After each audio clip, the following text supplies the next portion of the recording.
Hello hi எல்லாருக்கும் வணக்கம். Welcome back to miracle life with Rekha Sri channel.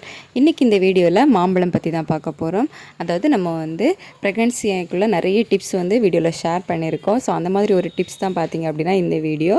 மாம்பழம் யாரெல்லாம் எடுத்துக்கலாம், இப்போ மாம்பழ சீசன், அதனால முக்கியமாக மாம்பழம் யார் எடுத்துக்கலாம் அப்படின்னு பார்த்தீங்கன்னா, இப்போ ஆண்களில் யாருக்கெல்லாம் இந்த ஸ்பெம் கவுண்ட் கம்மியாக இருக்கோ, விந்து அணுக்களின் எண்ணிக்கை யாருக்கெல்லாம் குறைவாக இருக்குதோ அவங்கெல்லாம் நிறைய மாம்பழம் எடுத்துக்கோங்க. ஸோ அப்படி நீங்கள் எடுத்துக்கிட்டிங்க அப்படின்னா விந்து செல்கள் அதிகரிக்கும், விந்தணு உற்பத்தி அதிகமாக இருக்கும். மாம்பழத்தில் விட்டமின் ஏ இருக்குது. அது மட்டும் இல்லாமல் இப்போ மாம்பழ சீசன் அப்படிங்கிறதுனால மாம்பழம்லாம் பார்த்திங்க அப்படின்னா மேக்ஸிமம் ஒரிஜினலாக பழுக்க வச்சு நமக்கு கிடைக்கும். ஸோ அதை மட்டும் கொஞ்சம் பார்த்து வாங்குங்க. இந்த கல் வச்சு பழுக்க வைக்கிறது, ஸோ அந்த மாதிரி தேவையில்லாத மாம்பழங்கள் கொஞ்சம் அவாய்ட் பண்ணிவிட்டு நல்லா ஹெல்த்தியாக நாட்டு பழங்களாக பார்த்து வாங்கி சாப்பிடுங்க. ஹைப்ரிட் பழங்களையும் கொஞ்சம் அவாய்ட் பண்ணிக்கோங்க. அதாவது ஒட்டு மாம்பழம் அப்படின்னு சொல்லுவோம்ல, சின்னதுலேயே ஒட்டு வச்சு காய்க்கக்கூடிய மாம்பழம். ஸோ அந்த மாதிரி மாம்பழங்களையும் கொஞ்சம் அவாய்ட் பண்ணிக்கிட்டு நாட்டு மாம்பழமாக வாங்கி சாப்பிடுங்க.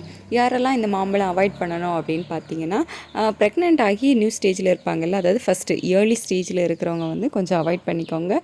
ஏன்னா மாம்பழம் ஹீட்டு, நம்ம சாப்பிடக்கூடாது அப்படிங்கிறது கிடையாது, சாப்பிட்லாம். கொஞ்சம் கம்மியாக சாப்பிடுங்க, நிறைய சாப்பிடாமல் கொஞ்சம் கம்மியாக சாப்பிடுங்க ஃபஸ்ட்டு 3 மந்த்துக்கு. இப்போ வெயில் காலம் முடிஞ்சு மழை காலம் ஸ்டார்ட் ஆகிடுச்சு. ஸோ ஒன்றும் பிரச்சனை இல்லை, நீங்கள் மாம்பழம் தாராளமாக சாப்பிட்லாம். உங்களுக்கு நாட்டு மாம்பழம் கிடைக்கல அப்படிங்கிற பட்சத்தில் உங்களுக்கு என்ன மாம்பழம் கிடைக்குதோ அதை சாப்பிடுங்க. ஹெல்த்தியான ஃபுட் எடுத்துக்கோங்க. உங்களுக்கு ஹெல்த்தியான பேபி சீக்கிரமாக பிறக்கும். உங்களுக்கு ஏதாச்சும் டவுட் இருந்துச்சு அப்படின்னா கீழே கமெண்ட் பாக்ஸில் கமெண்ட் பண்ணுங்கள், நான் ரிப்ளை பண்ணுறேன். பர்சனலாக ஏதாவது கேட்கணும் அப்படின்னா என்னோடய மெயிலுக்கு மெயில் பண்ணுங்கள். தேங்க்யூ ஸோ மச் இந்த வீடியோ பார்த்ததுக்கு. இந்த வீடியோ உங்களுக்கு யூஸ்ஃபுல்லாக இருந்துச்சு அப்படின்னா லைக் பண்ணுங்கள், ஷேர் பண்ணுங்கள். மறக்காமல் நம்ம சேனலை சப்ஸ்கிரைப் பண்ணி பக்கத்தில் இருக்க பெல் பட்டனை கிளிக் பண்ணி ஆல் கொடுத்து வச்சுக்கோங்க.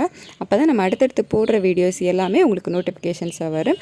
உங்களுக்கு ஏதாச்சும் வீடியோ தேவைப்பட்டுச்சு அப்படின்னா ப்ளேலிஸ்ட்டில் நிறைய இருக்குது. ஸோ அதில் போய் செக் பண்ணி பார்த்துக்கோங்க.